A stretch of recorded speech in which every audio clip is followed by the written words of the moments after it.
سلام و درود بر شما. حسین رحیمی هستم، معامله‌گر بازارهای مالی. توی این ویدیو قصد دارم تا یک تراکنش برای شما انجام بدم و من خیلی اتفاقی بایستی یک اشتراک 3 ماهه در یک سایتی خریداری بکنم و این خرید رو میخوام با کریپتو انجام بدم. گفتم که مراحلش رو براتون رکورد بکنم تا متوجه نقل و انتقالات کریپتویی باشید. من اومدم در مرحله اول قصد دارم دوج کوین های خودم رو بفروشم.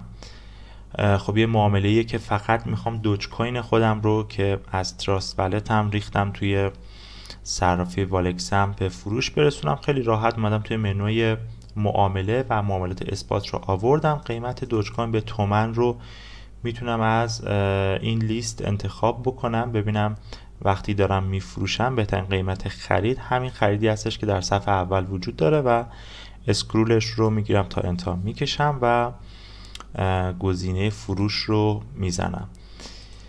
فروش باید برای من همون لحظه انجام بشه، چون من به صفحه اول خریدارها فروختم و این معامله همونجور که میبینید انجام شده و بلافاصله میخوام اتریوم بخرم. چرا؟ چون که سایتی که میخوام بهش پرداخت بکنم اول به من گفتش که من پول رو به دوج کوین قبول میکنم و بلافاصله این که من دوج کوین خریدم فرستادم برای کیف پولم که پرداخت رو انجام بدم، دوج کوین رو از من قبول نکرد و من مجبور شدم یه سری تراکنشات دیگه انجام بدم و این دفعه اتریوم بخرم. خب برای خریدن اتریوم هم قیمت اتریوم رو اول چک میکنیم ببینیم اتریوم درسته، خود اتریوم هستش به تومن. قیمتش رو من میخوام بخرم، پس از نفر اول فروشنده ها خریدمون رو انجام بدیم. اسکرول رو من تا انتها میکشم، چون من میخوام کارم سریع انجام بشه دارم مارکت میکنم و اگر شما حالا میخواید ترید بکنید قضیهش فرق میکنه. من صرفا میخوام پرداخت من انجام بشه.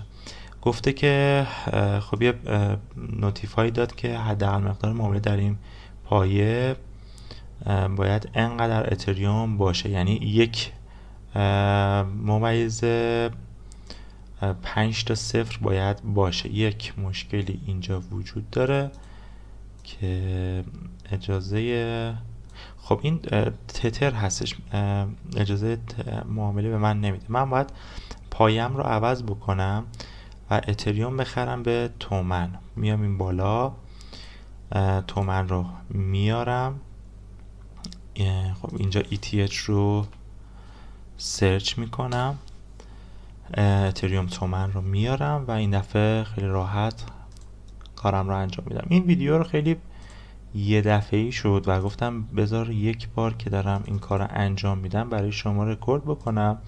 برای همینه یه مقدار یهویی شد و شاید کیفیت صدا و تصویرم مناسب نباشه.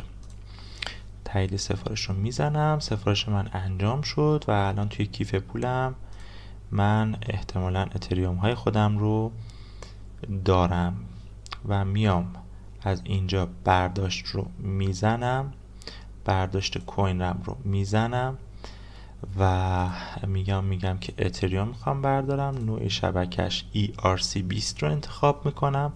آدرس از من میخواد، من میرم توی سایتی که میخوام اشتراک بخرم و مهمم نیست این سایت چیه، زیاد بهش توجهی نکنید. میام توی قسمت مای پروفایلم که یک اشتراک 3 ماهه بخرم. این سایت برای حالا اگر که نخواید ذهنتون زیاد درگیر سایت باشه، این سایت برای این که من بخوام منیج بکنم اکانتام رو، وقتی که تعداد اکانتاتون زیاد میشه میتونید بین اکانتاتون کپی بکنید. این سایت به درد این میخوره. من یک اشتراک 3 ماهه میخرم که وقتی توی یکی از اکانتام ترید میکنم بر اساس ریسک منیجمنتم توی اکانت های دیگه معاملات من کپی بشه.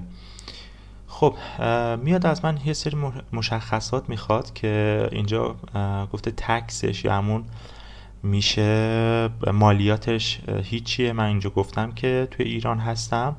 میگه میخواید با چی پرداخت بکنید که گزینه بیت کوین and other crypto رو من انتخاب میکنم و این قوانینش رو قبول میکنم. میریم جلو. درگاه پرداختی این سایت بیت پیه که خب یک سایت خیلی بزرگی هستش که خیلی از تراکنش رو انجام میشه. همونجور که میبینید توی لیست سلکت ولتش خیلی از ولت ها رو داره که من تراست رو انتخاب کردم و وقتی که من برم توی تراست پرداخت تراست میبینید که اینجا دوج کوین رو نات ساپورت کرد ولی اتریوم رو ساپورت کرد. یکی از دلایلی که من تبدیلش کردم به اتریوم همین موضوع بود. الان برای اینکه این اتفاق بیفته من باید آدرس کیف پول تراستم رو به اینجا پیست بکنم.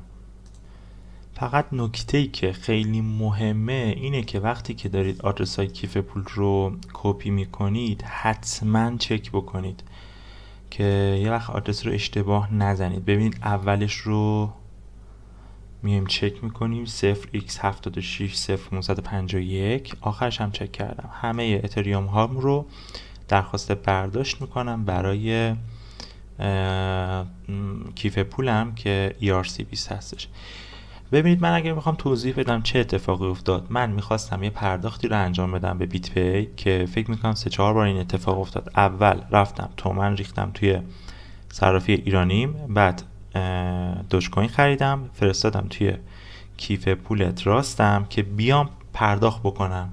تا بیام پرداخت بکنم به من گفتش که دوج کوین نات ساپورته و دیگه دوج کوین رو توی حالا این چند روز ساپورت نمیکنه. دلیلش هم نمیدونم چیه. مجبور شدم پول رو برگردونم و تبدیلش کنم به اتریوم که شما دیدید دوج کوینام رو فروختم، اتریوم خریدم و الان اتریوم هم ریختم توی تراست ولتم. هنوز توی تراستم نشسته و خب شما نمیتونید صفحه نمایش تراست من رو ببینید به خاطر اینکه توی گوشیم هستش. ولی بریم نگاه بکنیم. از اینجا من درخواست زدم، درخواست آی پی شما خارج. اینجا به فیلتر شکن من گیر داده. فیلتر شکنم هم خاموش میکنم. اینجا گفته که کارمزدش تقریبا 1/100، والکس به والکس هم 0. یه نوتیفای میاد برای ایمیل من که من باید این نوتیفای رو یا این تاییدیه ایمیلم رو بزنم. اجازه بدید من برم توی ایمیلم و این پسورد رو بزنم. اگر شما گوگل اتنتیکیتور داشته باشید یا رمز SMS داشته باشید اونا رو هم باید بزنید. به من 35 ثانیه فرصت داده که این ایمیل رو بزنم و اگر نیاد مجبورم که با پیسیم ایمیلم رو باز بکنم. یه مقدار اینترنت ضعیفه. دقیقاً موقعی که کارداری اینترنت قطع میشه و این داخل ایران کاملا طبیعیه. خب بالاخره کد تایید برای ایمیل من اومد. من اینو وارد کردم و درخواست برداشت من ثبت شد. من میتونم بیام اینجا توی قسمت تاریخچه و خب تاریخچه برداشت رو ببینم. همونجور که میبینید حالا من اسکرول نمی کنم پایین که بیشتر نشون داده بشه، ولی در حال انجام زده و چند دقیقه طول میکشه تا این تراکنش انجام بشه و مبلغی که خواسته بودم بره داخل کیف پول تراست ولت من. خب من تا اینجا سعی کردیم یک معامله انجام بدیم و یک تراکنش هم داخل شبکه اتریوم انجام دادیم. خب همونجور که میبینید بعد از شاید کمتر از 1 دقیقه موفق زد و کار من انجام شد. من میرم برای پرداخت. خب دیگه کاری با صرافی ایرانی ندارم، میبندمش و باید فیلتر شکنم رو روشن بکنم برای اینکه این سایت کار بکنه. فیلتر شکنم که کار بکنه یه دقتی بکنید، یک تایمی این داره، یک تایم پرداخت این بیت پی داره.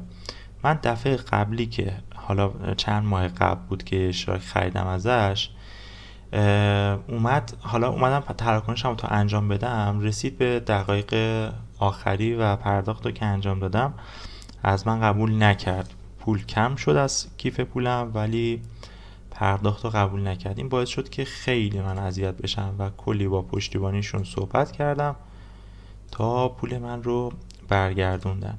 حواستون باشه موقعی که میخواید پرداخت بکنید، پرداختای ارزم به حضورتون که مختلف دارید، به سایت های خارجی خیلی دقت بکنید، چون ما ایرانی هستیم، برگشت پول تقریبا خیلی سخته و من خیلی تلاش کردم باشون صحبت کردم که پولم رو برگردونن و خدا رو شکر برگردوندن.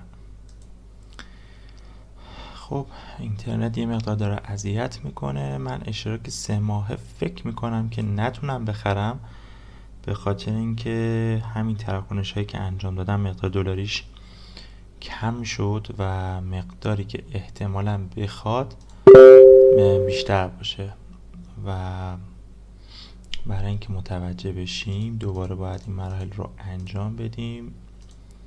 اگر بتونم اشتراک 3 ماهه میخرم، اگر نتونم 1 ماهه میخرم، ویدیو رو ضبط میکنم، 2 ماه دیگه بعد از اینکه رکورد کردم خریدم رو انجام میدم. دقت داشته باشید که بهتون میگه که توی سایت بیت پی یک حساب بسازید. اینا رو هم باید حواستون باشه که حساب داشته باشید، خیلی بهتره.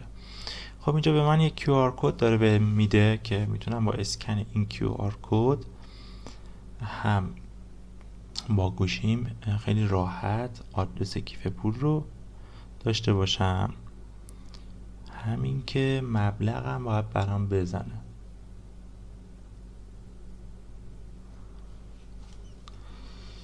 خب بذارید ببینم. خب همون فکری که میکردم اتفاق افتاد و قبول نمیکنه. میتونم این کپی لینک رو هم بزنم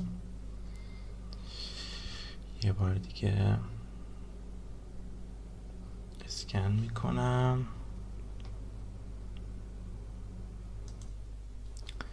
خب مجبور شدم که تراست خودم رو بیارم روی بروزر خودم،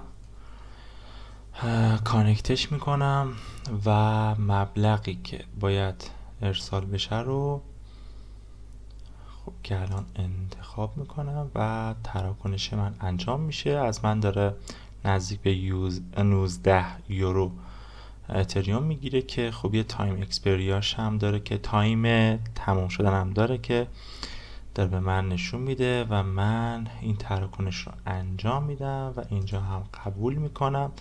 نکته که وجود داشت به خاطر این چند تا تراکنشی که انجام دادم از ولکس به تراستم و مجبور شدم از یه تراست دیگه به یک تراست دیگه انجامش بدم، کارمزد خیلی ازم کم کرد و من به جای اشتراک 3 ماهه حالا اومدم اشتراک 1 ماهه خریدم. ولی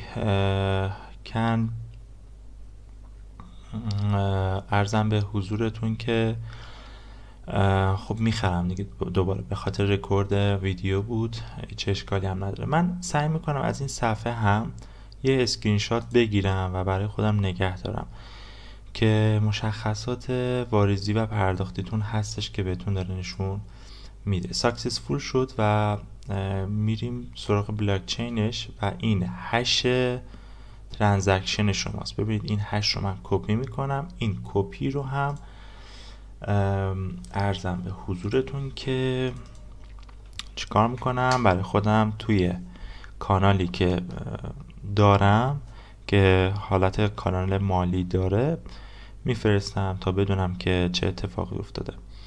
خب تموم شد تراکنش های من و من باید برم توی سایت خودم که ببینم انجام شد. البته طول میکشه دیگه، ببینید حالا حدوداً دیگه طول میکشه تا فکر میکنم 3 یا 4 ساعت طول میکشه بیت پی این رو برگردونه به این سایت، یعنی یه واسطی هستش که این کار رو انجام میده. امیدوارم که از دیدن این ویدیو هم لذت برده باشید و سعی کردم که تراکنش های توی بلاکچین بهتون نشون بدم. پرسود و پربرکت باشین. روز خوش.